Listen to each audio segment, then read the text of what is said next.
16 साल की थी। मेरे पति की उम्र 30 साल थी। मेरे पति ने मुझे एक नाइटी दी और कहा कि नाइटी पहनकर जल्दी बेड पर आ जाओ, तुम्हें बताता हूँ कि सुहाग रात में क्या होता है। उसकी बातें सुनकर मैं डर से कांप रही थी। मैं ये नाइटी नहीं पहन सकती, मुझे बहुत शर्म आती है। अभी मुझे ये सब नहीं करना, मुझे बहुत डर लग रहा है।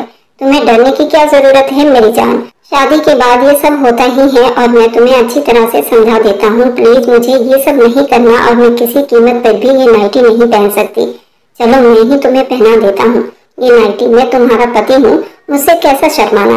ये कहकर वो मेरे पास आया और मेरे बदन से कपड़ों को हटाया। एकदम से उसने मैं भारी भरकम लाल रंग के लहंगे में दुपट्टा सर पर टिकाए बैठी थी। आंखों से आंसू का समंदर बह रहा था।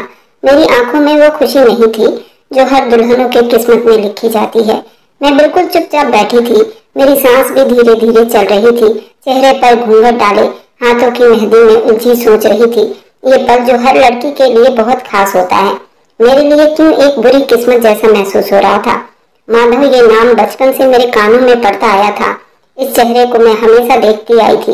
एक ऐसा आदमी जो अपनी मर्जी का मालिक था, जिसके तेवर बहुत गुस्सैले थे।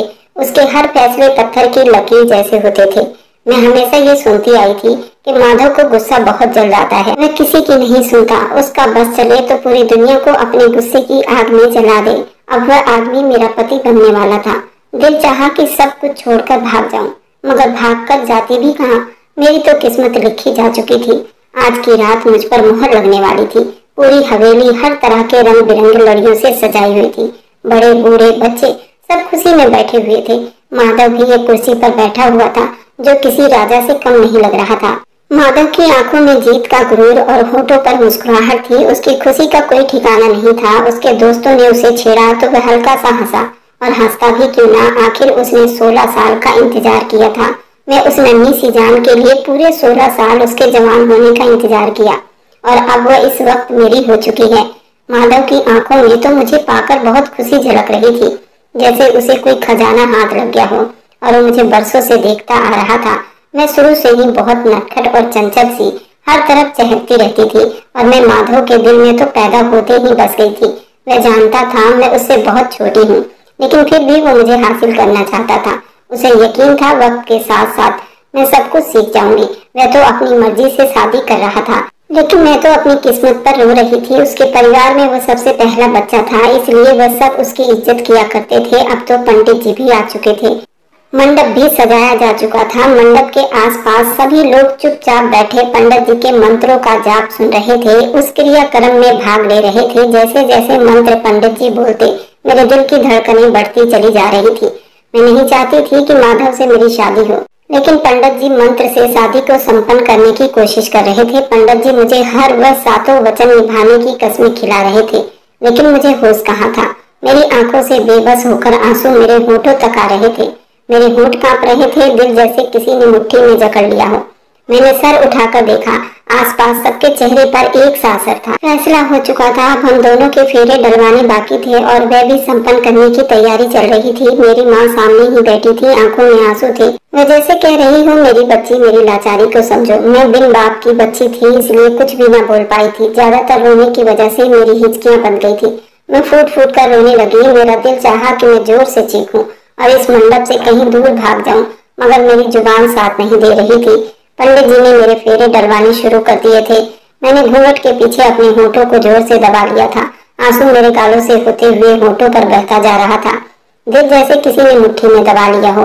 आखिरकार कांपते कांपते मैंने वह सारे फेरे पूरे कर लिए। मेरी शादी संपन्न हो गई।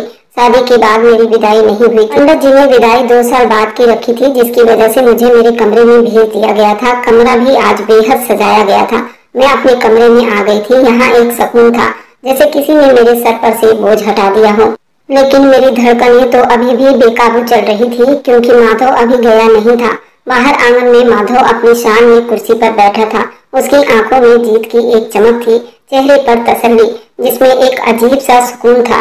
30 साल का आदमी जो हवेली में एक राजकुमार की तरह राज करता था, आज अपनी मनपसंद दुल्हन को हासिल कर रहा था। वह ऐसा आदमी था जिसके नाम से लोग कांपते थे, जिसकी आंखों में झांकने की किसी की भी हिम्मत नहीं थी। वह बहुत ही गुस्से वाला इंसान था। सब जानते थे, यहाँ तक कि उसकी माँ भी उससे डरती थी। उसके फैसले हमेशा ही बिल्कुल पक्के होते थे और जो बात उसके मन में आ जाए वह करके ही दम लेता था। एक ही बात उसके मन में थी, मुझे अपना बनाना। जिसके पास ताकत हो वह कुछ भी कर सकता था, लेकिन मैं तो एक बिन बाप की बेटी थी। मैं कैसे अपना फैसला सुना सकती थी? जब पंडित जी कस्में खिला रहे थे तो वह रोबदार आवाज में कहने लगा, मैं हर वचन देता हूँ, मैं इसका पूरा ख्याल रखूंगा। उसका जोरदार आवाज सुनकर ही एक पल के लिए मैं कांप गई थी। उसको पहले से ही पता था कि मैं उसे पसंद नहीं करती, लेकिन फिर भी वो मुझे पाना चाहता था। शादी पूरी हो चुकी थी, मेरे दिल में तो एक बेनाम सा डर पैदा हो रहा था। मेरी आंखों में आंसू भर गए थे, जिसमें जैसे किसी बोझ तले दब गया था। शादी हो चुकी थी, फैसला हो चुका था। अभी मैं अपने आंसू साफ करने का सोच भी नहीं पाई थी कि दरवाजा खुला और मेरी माँ कमरे में दाखिल हुई। मुझसे कहने लगी, मेरी बच्ची, मेरी गुड़िया, मैं बहुत मजबूर थी। इस मजबूरी के कारण मैंने तुम्हारी शादी उससे कर दी। अगर मैं ऐसा ना करती तो वह तुम्हारी जिंदगी बर्बाद करके रख देता। मैं बेबस थी, मुझे माफ कर दो। मेरी बच्ची, मेरी बेटी तो अभी पूरी जवान भी नहीं हुई है और मैं अकेली विधवा होकर क्या कर लूंगी? पूरा गांव उन लोगों के हाथ में, हमारा कोई रिश्तेदार उनके खिलाफ नहीं जा सकते। मेरी बच्ची, तुझे मैं बदनाम होता नहीं देख सकती। अगर माधव से तेरी शादी ना हुई तो उसके बाद तुझसे कोई शादी नहीं करेगा। पूरा गांव जानता है, पूरा शहर जानता है कि तुम माधव की मोहब्बत हो। मैं माँ के गले लगकर फूट फूट कर रोने लगी थी। मैं अपना सारा गम भुला देना चाहती थी। मैं जानती थी कि मेरी माँ मजबूर थी, इसलिए उन्होंने इस रिश्ते की हामी भरी थी। इतने में मेरी सास भी कमरे में दाखिल हुई। उनके हाथ में सोने के 2 कंगन थे। उन्होंने मुझे यूं रोता हुआ देखकर कहने लगी, क्यों इतना ज्यादा रो रही हो? जैसे लग रहा है तुम्हारी शादी जबरदस्ती की गई हो। उठो। उन्होंने प्यार से मुझे छेड़ा था। मेरे चेहरे से मेरा घूंघट उठाया। मुझसे कहने लगी, अरे नजर न लग जाए मेरे बेटे की पसंद को। तुम बहुत ही खूबसूरत हो। मैं जानती थी माधव की माँ मोहब्बत जताने आई थी, मगर उनकी बातें मेरे दिल पर वार की तरह चुभ रहे थे। फिर मेरी माँ ने कहा, मेरी बच्ची अभी बहुत छोटी है, वह शादी का मतलब नहीं समझती। तुम माधव जी से कहो मेरी बच्ची से जोर जबरदस्ती ना करे। उसकी उम्र अभी छोटी है, वह ये सब बर्दाश्त नहीं कर सकती। अभी माधव की माँ कहने लगी, शादी हो गई ना उसकी, अब शादी का मतलब भी समझ जाएगी। तुम्हें फिक्र करने की जरूरत नहीं इस सब के लिए। मेरा बेटा कोई जाहिल गवार नहीं जो उसे जोर जबरदस्ती करेगा। ये लड़की मेरे बेटे की पसंद है, वह जो चाहे करे, उसकी मर्जी है। तुम्हें इसमें दखल अंदाजी करने की कोई जरूरत नहीं है। और बेटी, तुम्हें अपने पति को राजी करना अब तुम्हारे हाथ में है। तुम छोटी उम्र का बहाना नहीं बना सकती हो। लड़कियां तो 14 साल की उम्र में ही जवान हो जाती हैं और तुम तो अभी 16 साल की हो गई हो। तुम्हें अच्छे से पता होना चाहिए कि पति को खुश कैसे करना चाहिए। अभी तुम्हारी शादी हुई है, विदाई के लिए तुम्हारे पास 2 साल का वक्त है। तुम अपनी माँ से सीख कर आना कि पति को कैसे खुश करना चाहिए। माधव की माँ की बातें मेरे दिल पर तीर की तरह चुभ रहे थे। मैं चाहकर भी उनको कोई जवाब नहीं दे सकी थी। एक तो उन्होंने अपने 30 साल के बेटे से मेरी शादी करवा दी, अब मुझे समझा रही थी कि पति को कैसे खुश रखना चाहिए। मैं जवान थी, खूबसूरत थी। फिर उनकी अगली बात सुनकर मैं बिल्कुल ठिठक कर रह गई थी। मेरा बेटा तुमसे मिलना चाहता है, और हाँ, मेरी बात कान खोल कर सुन लो। मेरे बेटे को शिकायत का कभी कोई मौका मत देना, वरना तुम जानती हो उसका अंजाम क्या हो सकता है। उनकी अकड़ी बातें सुनकर मेरा दिल दुख गया था। माधव मुझसे मिलने के लिए आ रहा था। डर के मारे मेरे दिल की धड़कनें और तेज हो गई थी। मेरी माँ बेबस होकर कमरे से निकल गई थी और इतना कहकर मेरी सास भी कमरे से चली गई थी। मैं बेड के सिरहाने से टेक लगाए अपने हाथों की उंगलियों को मोड़े हुए बैठी हुई थी। तभी दरवाजा खुला। माधव कमरे में दाखिल हुआ। उसके कमरे में आते मेरे हाथ पैर सब कांपने लगे थे। उसने आते ही मुझे बड़ी प्यार से बुलाया था और आकर मेरे पास बैठ गया। कहने लगा, मन तो करता है तुम्हें अभी विदा करवा कर ले जाऊं, लेकिन मैंने तुम्हारा 16 साल से इंतजार किया, अब 2 साल में और क्या ही हो जाएगा। मैं चुपचाप बैठकर उसकी बातें सुन रही थी। उसने जेब से एक गिफ्ट निकाला और मेरे हाथ में थमा दिया। मुझसे कहने लगा, ये इस्तेमाल करने वाली चीज है। ये कहकर मेरे पास आकर उसने मुझे बाहों में जकड़ लिया। मेरा सांस तो जैसे थम सा गया था, मैं कांप सी गई थी। उसके बाद उसने अपने गर्म होठों से मेरे होठों को छुआ था। उसके इस तरह की हरकत से मैं बिल्कुल सुन्न होकर रह गई थी। उसका गर्म होठ मेरे होठों पर निशान छोड़ गया था। इस हरकत पर मैं कांप कर रह गई थी। तभी मुझसे ये कहने लगा, अब तुम इतना मुझसे डर क्यों रही हो? अब तो हम दोनों पति पत्नी हैं। अब मैं तुम पर पूरा हक रखता हूँ। तुम्हें मुझसे डरने की कोई जरूरत नहीं है। तुम्हें पता है ये शादी मेरे लिए कितनी खास है। पूरे 16 साल मैंने तुम्हारा इंतजार किया, बस तुम्हें पाने के लिए। सब मुझसे कहते थे शादी कर लो, लेकिन मैं तो तुमसे प्यार करता था और तुम्हारे साथ अपनी जिंदगी बिताना चाहता था। तुम बहुत छोटी थी। मैं सबसे यही कहता था, उसे थोड़ा जवान होने दो और तुम अब मेरे नाम की हो चुकी हो। ये सुनकर मेरी आंखों में आंसू आ गए, मगर मैं कुछ बोली नहीं। मैं हैरान होकर उसकी बातें सुनती रही। माधव की बातें मुझे सुकून नहीं दे रही थी, बल्कि एक नए सिरे से एक नए दर्द में डाल रही थी। वह और ज्यादा मेरे करीब हुआ। तुम हमेशा याद रखना, तुम मेरे लिए बहुत जरूरी हो। बहुत जल्द तुम्हें अपने घर की मलिका बनाऊंगा। मेरे लिए 2 साल किसी जुल्म से कम नहीं। अब तुम्हें धीरे धीरे सब समझ आ जाएगा। मेरा दिल चाहा कि मैं चीख कर कहूँ कि मैं इस सब के लिए अभी तैयार नहीं हूँ, और ये भी कहना चाहती थी ये शादी मेरी मर्जी के खिलाफ हुई है, मगर उसके आगे मेरी जुबान नहीं खुल पा रही थी। मैं उसके सामने आंख उठाने की भी हिम्मत नहीं कर सकती थी। मैं अब चुप हो गई थी। माधव ने एक पल के लिए मेरी चुप्पी को देखा, फिर वह अचानक आगे बढ़ा। मैंने उसे पीछे हटाना चाहा, मगर माधव की पकड़ बहुत तेज थी। उसने झुककर फिर से मेरे माथे पर गहरा किस किया। मेरी तो सांसें जैसे फिर से रुक गई थी। दिल की धड़कनें जैसे कानों में गूंजने लगी थी। हैरानी के मारे मेरी आंखें फैल गई थी। मेरा जिस्म जैसे पत्थर का हो गया हो। माधव धीरे से मुस्कुराकर पीछे हट गया था। अभी के लिए इतना ही काफी है, और शरारत से बोलता हुआ दरवाजे की तरफ बढ़ गया। बहुत जल्द तुमसे दोबारा मुलाकात होगी मलिका, तुम अपना ख्याल रखना। मैं तो यही बिल्कुल सुन होकर बैठी रह गई थी। हाथ में उसका दिया हुआ गिफ्ट बॉक्स था, पर उसके होठों के निशान मेरे दिल पर बेशुमार सवाल कर रहे थे। आखिर मैं उसे कैसे बच पाऊंगी? उसे समझ क्यों नहीं आ रहा? मैं इस सब के लिए अभी तैयार नहीं हूँ। अब मैं बस अपने मायके में 2 साल की मेहमान थी।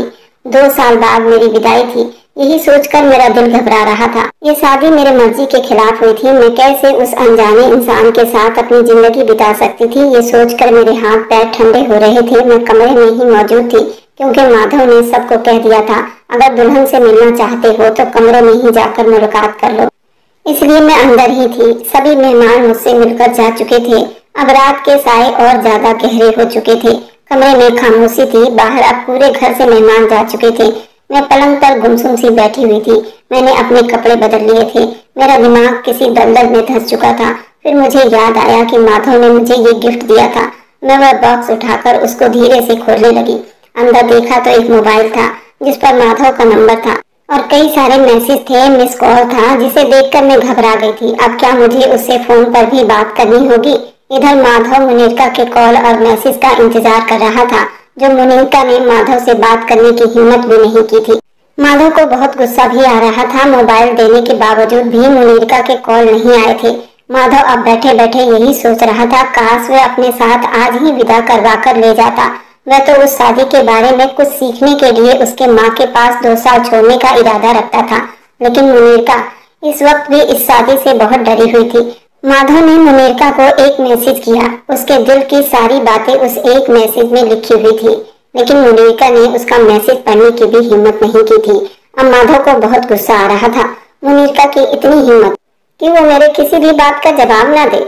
तो फिर उसने गुस्से में आकर मेरी माँ को फोन किया। पता नहीं माँ से माधव ने क्या कह दिया था। माँ जल्दी मेरे कमरे में आई और कहने लगी, तुमने माधव से बात क्यों नहीं की? अब वो बहुत गुस्से में है और आज ही तुम्हें विदा करवा के ले जाना चाहता है। माँ की बातें सुनकर मैं कांप कर रह गई थी। माँ, आपने उसे मना क्यों नहीं किया? मैं अभी शादी के रात के लिए तैयार नहीं हूँ। हर वक्त उसकी मर्जी नहीं चलेगी। आपने उसे कुछ भी क्यों नहीं कहा? मेरी माँ बेबस थी। वह एक एहसान तले दबी हुई थी। ये आज से 18 साल पहले की बात थी, जब मेरे दादा और पापा माधव के खेत में काम किया करते थे और माधव बहुत अमीर जमींदार आदमी था। माधव के पापा तुम्हारे दादा को बहुत मानते थे और उन्हें माधव के सारे जमीनों के बारे में पता भी थी। आधा से ज्यादा खेतों को मुनीरका के दादा और पापा संभालते थे। उस वक्त माधव 12 साल का था और मेरी मम्मी पापा की शादी के 2 साल के बाद मेरी पैदाइश हो गई थी। उस वक्त माधव 14 साल का था और मैं बहुत ज्यादा खूबसूरत थी। मुझे माधव ने गोद में खिलाया था। माधव क्या, गांव में सभी लोग मुझे खिलाते थे। मैं बिल्कुल अंग्रेजी गुड़ियों की तरह थी। एक दिन जब मेरे दादा की मृत्यु हुई, सभी लोग हमारे घर पर आए थे। मेरे दादा का अंतिम संस्कार किया गया था। उनकी 13वीं पर माधव के घर वालों ने बहुत खर्च किया था और उसी दिन मेरी शादी भी तय हो गई थी। मैं सिर्फ 2 साल की थी और माधव मुझे दिन रात खिलाता था। मम्मी तो ये नहीं चाहती थी, लेकिन मेरे पापा बहुत खुश हुए थे। मेरी इकलौती बेटी उस हवेली की मालकिन बन जाएगी। मेरी माँ इस बात को लेकर मेरे पापा से बहुत लड़ाई करती थी कि मैं अपनी बेटी को अभी पढ़ाऊंगी लिखाऊंगी। जब वो 18 साल की हो जाएगी तब उसकी शादी के बारे में सोचेंगे। लेकिन मेरे पापा तो पक्का इरादा करके बैठे थे कि मेरी इतनी हिम्मत नहीं कि मैं माधव को और उसके फैमिली को इस बात के लिए मना कर सकूं। क्योंकि हम तो उनके नौकर समान हैं। और अगर उन लोगों ने हम पर इतनी कृपा की है तो हमें खुशी से ये बात स्वीकार कर लेनी चाहिए। मेरी माँ को ये बात बिल्कुल भी पसंद नहीं थी, क्योंकि माधव मुझसे पूरा 14 साल का बड़ा था। माधव के घर वाले और माधव मुझे बहुत चाहते थे। बचपन से लेकर आज तक मैं रानियों की तरह पलती आई थी। मैं पढ़ाई भी कर रही थी, 10वीं क्लास में थी जब मेरी शादी हो गई। और मेरी माँ बहुत मजबूर थी, क्योंकि मेरे पापा की भी मृत्यु बहुत जल्द हो गई थी। उनको ब्रेन कैंसर हो गया था। उनके सर में हमेशा दर्द रहता था। हमने इस बात को नॉर्मल बात समझी और कभी चेक नहीं कराया। जब दर्द हद से ज्यादा बढ़ गया तब माधव ही और माधव के पिता मेरे पापा को शहर ले गए थे, और जब चेक कराया तो उनके पूरे सर में कैंसर फैल चुका था। उनका कैंसर लास्ट स्टेज पर था। उनको बचाना नामुमकिन था। अस्पताल में ही उन्होंने माधव और माधव के पिता से वादा कर लिया कि तुम मुनीरका को अपनी दुल्हन बना लेना। जब पापा घर आए तो वो किसी को पहचान नहीं रहे थे, सबको भूल चुके थे। ऐसे में माँ क्या करती। माँ और मैं अकेले रह गए थे और वो मजबूर हो गई थी। मेरे पापा का क्रियाक्रम का सारा खर्चा माधव और माधव के घर वालों ने उठाया था। इस मजबूरी में आकर माँ ने माधव के घर वालों को मना करने की हिम्मत नहीं की और मेरी शादी माधव से करवा दी। माधव मुझे बचपन से मोहब्बत करता था, इस बात में कोई शक नहीं था। और जब मैं 16 साल की हुई उस हवेली की मालकिन बन गई थी। इसलिए मेरी माँ बहुत मजबूर थी। वह कुछ भी उल्टा सीधा कहकर मुझे और अपने आप को ज्यादा परेशानी में नहीं डालना चाहती थी। मैं रोने लगी। माँ, मैं नहीं जाऊंगी, मैं इस सब के लिए अभी तैयार नहीं हूँ, मुझे अभी नहीं जाना। मैं दौड़ती हुई गई और उसका दिया हुआ फोन उठाकर उसे मैसेज करने लगी, लेकिन ना तो वो मेरे मैसेज का जवाब दे रहा था और ना ही कॉल रिसीव कर रहा था। शायद मैंने ही उसे जिद करने का गुस्सा दिला गई थी। वह मेरे किसी भी बात का जवाब नहीं दे रहा था। इधर माधव की माँ उसको समझा रही थी कि बहू अभी छोटी उम्र की है, डरी सहमी हुई है, वह अभी शादी का मतलब नहीं समझ सकती, तुम्हारे जिस्म को नहीं संभाल सकती, तुम्हें कुछ दिन दूर रहना होगा, उसे शादी का मतलब समझने दो, वह तो अभी बच्ची है ना, धीरे धीरे उसकी माँ उसे समझा देगी, तुम्हारे लायक बन जाएगी। अभी तो वो बिल्कुल भी तुम्हारे जिस्म को बर्दाश्त नहीं कर पाएगी। 16 साल तो इंतजार किया है माँ उसके जवान होने का, अब 1 घंटा भी इंतजार नहीं कर सकता। माधव गुस्से में बोला, मैं कुछ नहीं जानता माँ, बस मैंने अब फैसला कर लिया है कि मैं अभी इसी वक्त उसकी विदाई करवा कर ले आऊंगा। मैं उसे शादी का मतलब समझा दूंगा। शादी का मतलब क्या होता है। आप सारे मेहमान को फिर से बुला लो, मुनीरका को फिर से दुल्हन बनाने का कह दो, क्योंकि मैं अपनी दुल्हन को ऐसे कपड़ों में विदा करवा कर नहीं लाऊंगा, धूमधाम से विदा करवा कर ले आऊंगा। माधव की माँ ने लाख समझाने की कोशिश की, लेकिन माधव कुछ भी समझने या सुनने के हालत में नहीं था। माधव का एक बार कहना एक पत्थर की लकीर जैसी समझी जाती थी। अब माधव की माँ सब मेहमानों को फिर से इनवाइट करने लगी थी और विदाई की शानदार एक दावत रखी गई थी। इतने में सारे मेहमान भी हवेली में आ चुके थे। इधर मुनीरका और उसकी माँ परेशान नजर आ रही थी। माँ, मैं अब इस वक्त बिल्कुल भी माधव के साथ जाना नहीं चाहती, मुझे बहुत डर लग रहा है। मुनीरका की माँ उसको तसल्ली देने लगी थी। अब किसी भी हाल में तुम्हें इस फैसले को मानना ही होगा। अब तुम्हारे पास कोई रास्ता नहीं है, तुम्हें अब माधव के साथ विदा होकर जाना ही होगा। उसने रो रो कर अपना बुरा हाल कर लिया था। जब भी वो माधव को सोचती उसके दिल की धड़कनें तेज हो जाती। वह शादी का मतलब नहीं समझती थी, फिर कैसे वो माधव को खुश करती। और वह जो चाहता था मैं उसे अभी नहीं दे पाती। मेरी उम्र सिर्फ 16 साल की थी और वह 30 साल का आदमी था। मैं कैसे उसके जज्बातों को ठंडा कर पाती। मुझे कुछ भी समझ नहीं आ रहा था। मैं अब चाह कर भी कुछ नहीं कर सकती थी। मुझे फिर से दुल्हन की तरह सजा दिया गया था। इतने में ही वो मुझे लेने के लिए फिर से मेहमानों के साथ आ गया था। मेरे लाख कोशिश के बावजूद भी मुझे अपने घर विदा करके ले गया था। मैं डरी सहमी उसके कमरे में बैठी हुई थी। उसके कमरे को बहुत अच्छी तरह से सजाया गया था। उसके कमरे में हर चीज बहुत खूबसूरत और महंगी थी। मैं डरी सहमी उसके कमरे में बैठी हुई थी। फूलों की खुशबू मेरे नाक से टकरा रही थी। कुछ ही पल बीता था, इतने में माधव कमरे में दाखिल हुआ था। उसके आते ही मेरे दिल की धड़कनें बहुत तेज हो गई थी। मेरे हाथ पैर कांप रहे थे। वह धीरे धीरे मेरे पास आ रहा था। उससे कहने लगा, अब मैं और ज्यादा 1 मिनट भी खराब नहीं कर सकता। 16 साल का इंतजार बहुत लंबा था तुम्हें इस कमरे में पाने के लिए, और तुम हो कि उल्टा मुझे ही नखरे दिखा रही हो। अब तुम्हारा एक नखरा भी मैं बर्दाश्त नहीं कर सकता।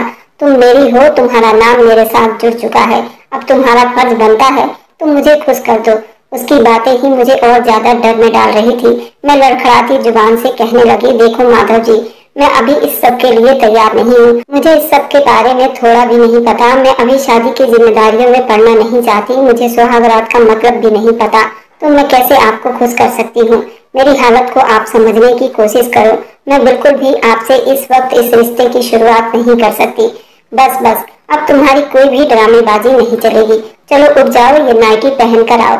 मैं एक मिनट भी तुम्हारे फालतू के बातों से अपना वक्त बर्बाद नहीं करना चाहता। जाओ, जाकर जल्दी से चेंज करके आओ। अब की बार मैं रोने लगी। उस नाइटी को देखकर मेरे हाथ पैर सब कांप रहे थे। चलो उठ जाओ, शाबाश, जल्दी से उठो, ये नाइटी पहन कर आओ। आज तुम्हें सख्त सजा दूंगा। तुम्हारी इतनी हिम्मत कि मेरे इतने मैसेज कॉल के बाद भी तुमने मेरा एक मैसेज कॉल का भी जवाब नहीं दिया। मैं तो उसकी बातें सुनकर कांप रही थी। प्लीज मुझे ये नहीं पहनना, मुझे बहुत शर्म आती है, मैं नहीं पहन सकती। तो कोई बात नहीं, मैं पहना देता हूँ, पति हूँ तुम्हारा। मैं डर गई। इससे पहले कि मैं खुद उतारूं, जैसे ही माधव मेरे करीब आया, मैं तो पहले ही बहुत डरी हुई थी। और जैसे ही माधव ने मेरे साथ सुहाग रात मनाई तो मैं बेहोश हो गई थी। जब मुझे होश आया तो मैं अपने सास के कमरे में थी।